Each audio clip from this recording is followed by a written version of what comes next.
इकडे मुख्यमंत्री देवेंद्र फडणवीसांनी जयंत पाटलांच्या या सूचक विधानावर तसंच राष्ट्रवादी काँग्रेसचे दोन्ही पक्ष एकत्र येणार का यावर मिश्किल प्रतिक्रिया दिली आहे। जयंत पाटलांच्या मनात काय आहे ते मला त्यांच्या मनात शिरून जाणून घ्यावं लागेल असं फडणवीस म्हणाले। तर युतीच्या चर्चांबाबतचा निर्णय सांगण्यासाठी माझ्याकडे कुठलीही वेगळी शक्ती नाहीये, जो काही निर्णय आहे तो पक्षातले नेते सांगू शकतील असंही ते म्हणाले।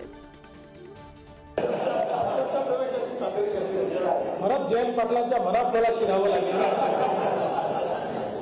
आणि सगळ्या जबाबदाऱ्यांना मुक्त करा असं ते जे म्हणाले ते मुक्त करणारे असं माहिती असल्यामुळे म्हणाले की त्यांच्या मनात काही दुसरं आहे हे सगळं समजून घ्यावं। दोन्ही राष्ट्रवादीचा वर्धापन दिन सोहळा पार पडतो तिकडे शरद पवार असं म्हणतात की ही फूट पडली आहे, कुठेकडे लक्ष देऊ नका, जोमाने काम करा। त्याच्या काही दिवसापासून आपलं झालं तर दोन्ही पवार एकत्र येतील अशी चर्चा जी आहे सुरू होती, कुठेतरी त्याला पूर्णविराम त्यांनी दिला त्यांच्या पक्षात। ते एकत्रित येणार की नाही तेच सांगू शकतात, त्यांनी पूर्णविराम दिला की अजून विचार करतायत तेच सांगू शकतात। यातल्या कुठल्याच गोष्टीवर माझ्याकडे अशी शक्ती नाही की त्यांच्या मनामध्ये शिरून त्यांच्या मनातलं जाणून मी तुमच्यापुढे ठेवू शकेन।